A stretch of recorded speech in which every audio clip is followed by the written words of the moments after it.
Ajita is the main villain of part 2. She's no longer a potential villain. By the end of this video, you will see how much of a narcissistic witch she really is, and how Vita is our only hope. Ajita was MIA this chapter, as usual, but while she didn't appear in person, there were tons of clues about her scattered throughout the chapter, and putting those clues together reveals something huge. It reveals that Ajita is the most important character of part 2. In the scene where Vita tried to have some fun and troll Teresa with Derek Apocalypse, the terminal crashed and this error report popped up. It is nothing but a silly scene. That is, if you don't look at who wrote that error report. Dr. Ajita. She's very sassy as well. Girl, calm down. This confirms that Ajita is not a regular NPC in the system like everyone else,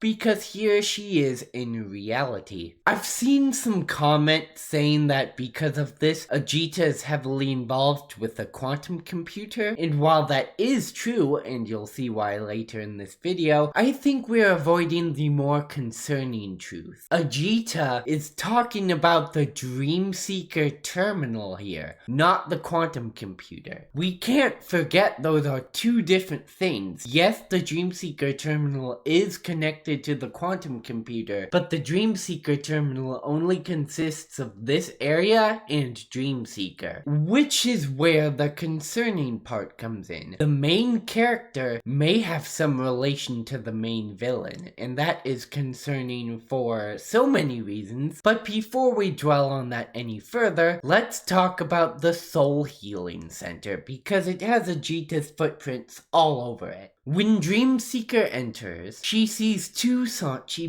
bird plushies, which are adorable, but most importantly, she immediately senses that the receptionist sounds like Perception, and by extension, Ajita. They have the same voice actor. After she insists she's just the receptionist, our chosen spiritual healer tells us that the receptionist is an artificial intelligence sponsored by a doctor called Ajita123, creative name. I wonder who that doctor may be. Switching over to Vita's perspective, she's strangely silent throughout this entire encounter. Later on, Vita gets incredibly bored watching Dreamseeker, Teresa, and Savoy discuss something honestly I was bored too. She goes over to the Soul Healing Center to have a little chat with the receptionist. The receptionist keeps her cool until Vita mentions a doctor. Quote, "But why do I feel like that doctor, who never actually does anything, is forcing you to do this?" The receptionist immediately gets combative at this, and I don't think it's a coincidence that the receptionist got upset at the mention of a doctor by the same name as her. And I may be crazy, but she even looks like Ajita. So we have evidence of her being in reality working on the Dreamseeker system, but also possibly creating robots in this virtual world. What's going on here? All of the answers lie in the next thing I'm about to tell you. In one scene, Seraphim asks all of us for inspiration for 3 stories that she's writing. Teresa and Dreamseeker give theirs, and Vita tells her in private, saying it, quote, "comes from a friend's screen, and it will move you to tears." Later on, we do get to see these 3 stories, and now it's a guessing game on which one was inspired by Vita. It's a pretty obvious guess, as 1 and 3 are pretty normal, while 2 look somewhat cryptic. The story is about 2 people. One is a woman who made a supercomputer and sent it to space, which seems familiar. She's also a scientist. Some people call scientists doctors. You can see where I'm going with this. She is not heavily involved with the quantum computer. She created the quantum computer. Not only that, but after Ajita created the quantum computer, she left the world forever. To me, this line means that she abandoned reality for this virtual world inside the computer, and why wouldn't she? She's just a regular person in reality, while in this virtual world, she is a literal goddess because she created the computer. Another part that I want to focus on is this. Quote, "What are you doing?" "I'm recording something for her." "Her? It's just a computer with her data uploaded. Pointless things like that can only drain your energy. The point is, I care about her." A third person enters the story. Ajita seems to be focusing on a computer with her data uploaded. That's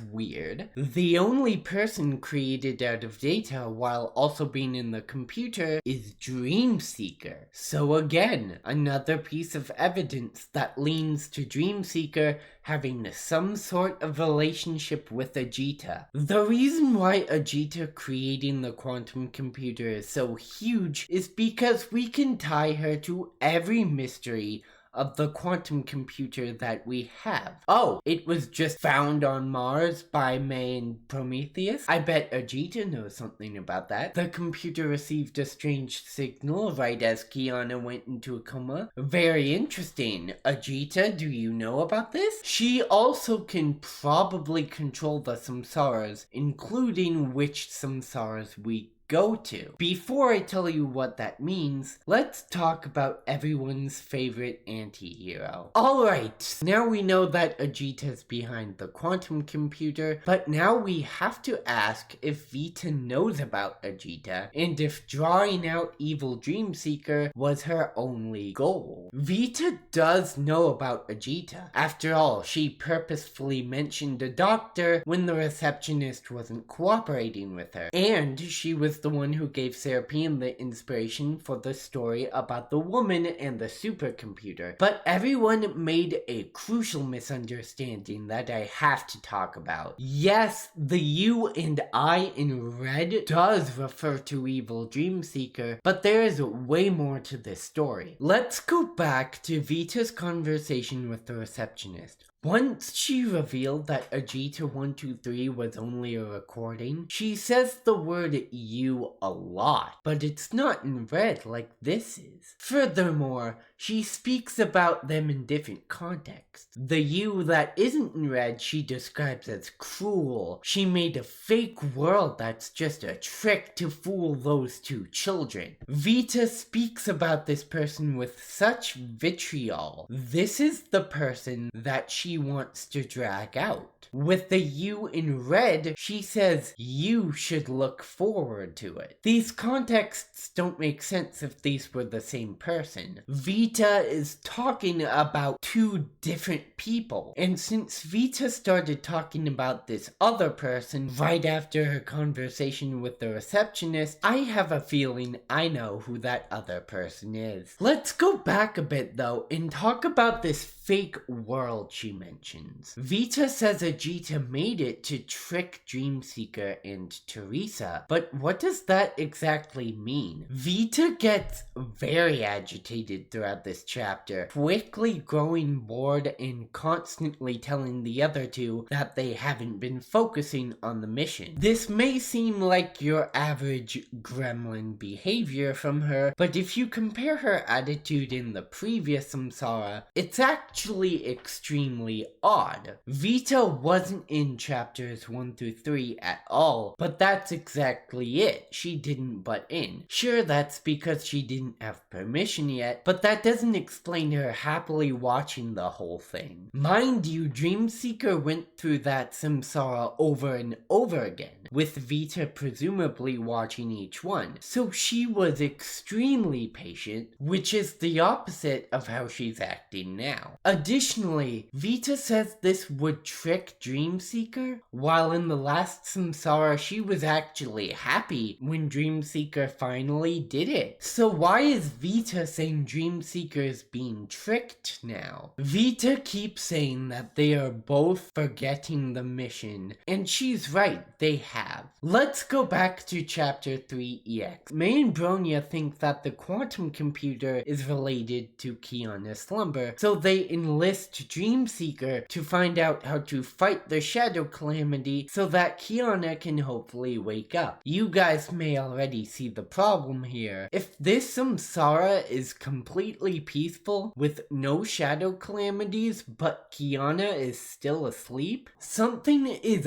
very wrong. That is what Vita was trying to get at. She's not causing danger for no reason. She's causing danger because there's supposed to be danger. Where's the Shadow Calamities? This goes directly against what May and Bronya told us to do. Litost is a magician, Savori's a maid, and Dreamseeker didn't even bat an eye? No wonder Vita got bored. This is what she's talking about when she says fake world. This is a fake samsara made by Ajita to lull Dreamseeker and Teresa into a false sense of security so that they wouldn't find the truth of what's going on. Why are you doing that, Ajita? It's almost like you've got something to hide. Thus, Vita decided to create the danger in Ajita's little paradise, and that resulted in this eldritch monster showing up. Speaking of, I should probably talk about her. This monstrous creature was a pretty big reveal at the end of the chapter. Now, you're probably wondering, since Ajita's behind this whole samsara, if evil Dreamseeker also has ties with Ajita. Yes, she actually does, and I can even prove it to you. Vita drew Dreamseeker out by causing a lot of chaos, and that set a precedent. Whenever someone causes city-ending chaos in a samsara, this goddess-like being will come out. I find it a little bit funny that this is what caused evil Dreamseeker to come out, because the previous samsara was way worse. 2 of the 4 quarters were destroyed. The Great Eruption was infamous for how destructive it was, almost demolishing Oxia and Lankchu. The Great Panic of Amber Street, and so much more anarchy that all would have been an opportune time for this being to come and stop it, but she didn't. When Vita creates a little chaos in Ajita's fake samsara though, she shows up then. Seems a little convenient for Ajita's sake, don't you think? I'm sure Vita had a little fun creating chaos, she always does, but it wasn't for a malicious purpose. She was just trying to see if Ajita was behind all of this, and since evil Dreamseeker showed up, I'm guessing her suspicions were confirmed. This only goes to show how malicious Ajita is, because if I'm right, and she had this at her disposal this entire time, she could have ended the Shadow Calamity long ago. She's one of the 7 shoes, yet she didn't send this deity out when people were being mercilessly murdered by shadows. She'd rather send this thing out when Vita's destroying her utopia she made. Shows where her priorities lie. I keep talking about how Ajita may have a connection to Dreamseeker, but I haven't really delved into what that could possibly mean. Truth be told, I think we need to keep an eye out for Dreamseeker. Don't click off this video, I know that sounds crazy. Dreamseeker? Evil? Are you seriously trying to pull that card right now? She is the main character, she clearly has a good heart, looks out for everyone. Senadina wanted to make a covenant with her. She's clearly good. Well, yeah, she's good now, but do you ever stop to consider we know nothing about her past? Mars was attacked by finality 1 billion years ago. May and Prometheus found the quantum computer with the Dreamseeker in it just recently. Who knows how long the quantum computer and Dreamseeker have been here? Dreamseeker has not unlocked all of her memories yet, and these unknown memories of Dreamseeker could be anything, even memories of villainhood. Think about it. Do you really think that Ajita, the most malevolent, malicious presence in part 2 thus far, had good intentions with putting Dreamseeker into the quantum computer? Yeah, Ajita says she cares about Dreamseeker, but that gives off the vibe of Vita saying she loves us all, so who knows? For all we know, evil Dreamseeker could be Dreamseeker with all her memories. And about the Covenant as well, Vita said from the very beginning that the Covenant was faulty from the start. This could be what she means. This is also terrifying because Ajita has the code for Dreamseeker and can control her Siren style. Remember at the beginning when Dreamseeker was strangely obsessed with Senna? Later on, Vita tells us the system amplified her feelings. The system Ajita has control over. We also found out these feelings came via evil Dreamseeker, but I already said that she's linked with Ajita as well. We can point out that maybe Ajita is looking for Senna as well, using Dreamseeker as a puppet to do that, but let's put that thought on the back burner for now. The point is, Dreamseeker's past might not be a good one, and since Ajita still has control over the Dreamseeker system, she's not safe. Ajita is one of the 7 shoes, meant to save people from the shadows, when in reality, she's worse than them, going to hide the truth from us no matter what it takes, making this elaborate samsara to make us believe nothing's wrong, and it worked. Even tricking the overseer, I blame it on the sleep deprivation. Ajita is cruel, and you know that means something when it comes out of Vita's mouth. She's a goddess in this virtual world. She created the quantum computer, has control over the Dreamseeker system, can casually create fake worlds as she pleases, and even has a deity by her side. She seems unstoppable and overpowered. Everyone that says we should look out for Ajita has got it backwards. Ajita's looking at you, and she's not going down without a fight. Thank you so much for watching this video. If you liked it, consider subscribing. It would help me out a lot. I create Honkai Theory videos like this all the time. I will see you all next time.